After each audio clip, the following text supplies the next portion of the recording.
What's up, y'all, and welcome to another episode of THKD TV. This is the Coronavirus 2020 edition of THKD. I figured a lot of you guys, I'm seeing bands get their tours canceled, people getting laid off work, people stuck inside their homes. I thought it would be cool to share some albums that you may not have heard, that you've got all this time, you might as well be checking out some music. So picked out a few albums you may not have heard and thought I would recommend them to you in case you've got the coronavirus blues right now. My first pick is Aanal Beehemoth with Forest Paranoid. These guys came from Finland, and it's just two guys, but they played a very unique style of sort of a black metal punk hybrid. They only ever put out the one album, unfortunately. I believe one of the guys plays in an emo band now. This came out on Suffering Jesus back in 2008. Unfortunately, that label no longer exists, and the woman who ran it, I believe, has passed away, unfortunately. So if you can find this, I believe I'll try and find a link to it so you guys can listen to it. But this is just some really dirty, filthy, blackened punk rock, or punk and black metal, if you will. And I think people who like, anything like Midnight or Venom or whatever will appreciate this. Obviously, these guys have their tongue firmly planted in their cheeks because, just some of these song names are pretty ridiculous. From Anal with Love, Kill for Money, Miserability, Frost in Head, Form of Satan, Sin Tonic. These guys, obviously, you can tell by their name and some of these song titles and what have you that they're not taking themselves too seriously.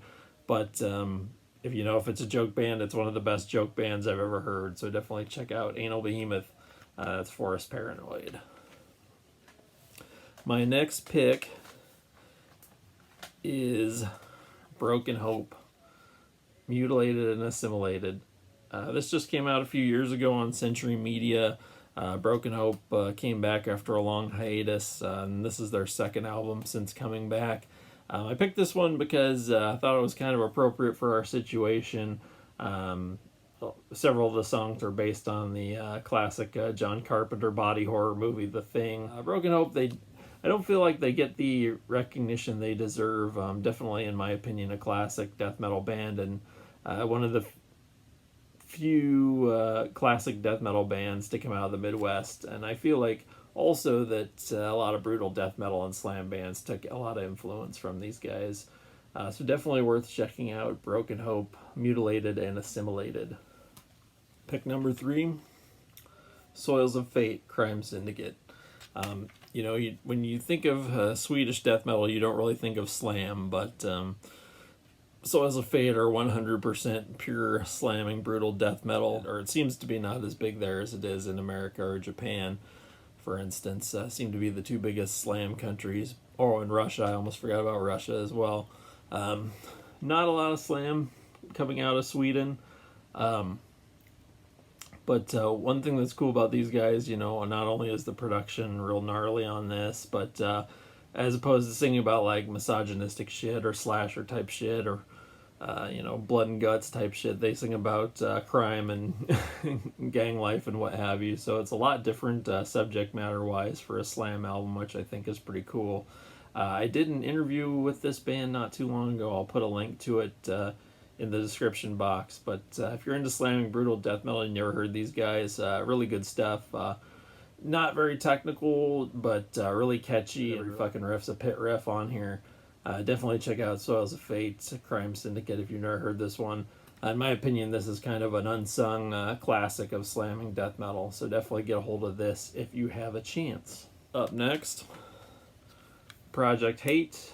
I picked Cybersonic Superchrist, which is their first album, but really any of the first 3 or 4 albums from these guys is worth hearing.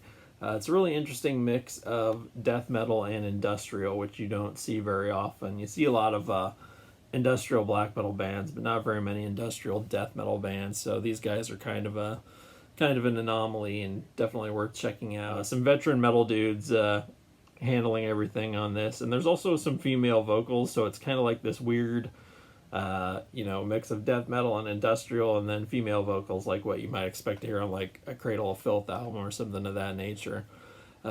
Really unique stuff, very much worth checking out. Like I said, I picked their first one for this, but any of their first 3 or 4 albums are well worth listening to. And again, that's the Project Hate 1999 with Cybersonic Superchrist. For my final pick, Death SS, Heavy Demons.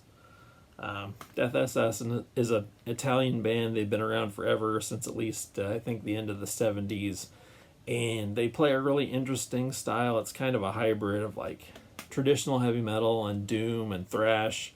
And then they dress up like fucking spooky monsters, and maybe a little bit tongue in cheek, in my opinion, as far as their looks are, as far as the looks of the band are concerned. But definitely serious in their approach to the music. There they are in the fucking Halloween fake graveyard. But anyway, this is definitely worth checking out if you've actually, that might be a real graveyard. Fuck, I don't know. It looks weird and fake though on the back here. Anyway, definitely worth checking out Death SS if you've never heard them, and no, they are not sketchy. The SS stands for the singer's name, Steve Sylvester. They are not sketchy in any way, so you do not need to update your spreadsheets of sketchy bands with Death SS. Just shut the fuck up and check them out. So that was my album picks, but I have a bonus album. That's right, ladies and gentlemen, a bonus album. This is Hybrid Noisebloom. Came out in, I believe, 1996 on Vinyl Communications. And what's cool about this one is, in comparison to like some of the stuff he did on Relapse, around the same time, like Pulse Demon and Venereology, this album's almost kind of like psychedelic. It's more mellow than those albums. I mean, yes, it's still noisy and harsh as fuck, but compared to the other stuff he was doing at the time, this one is pretty mellow. And Noise podcast I used to listen to described it as kind of playful sounding, which I thought was interesting. Like Merzbow's just doing this one just kind of for the fun of it and enjoying himself and creating some weird fucking psychedelic shit for us to listen to. So that is my bonus album to pick if you're into noise. Be sure to check out Merzbow Hybrid Noisebloom. I believe this is out of print, but they do pop up on eBay from time to time. So do if you want to own this fucker, go on eBay and see if you can find it. I'm not sure if this is on Spotify, but I think most of Merzbow's discography is on there now. So if you can't find it, a physical copy, check it out on Spotify. I'll see what I can find and link to it in the description box for this one. Well, guys, that wraps it up. Again, if the coronavirus blues have you down, definitely check out any of these albums. I hope I picked out some that you may not have heard. Thanks so much for watching. Take care of yourselves out there. Be kind to each other. Do what you gotta do. Thanks, guys. Take care.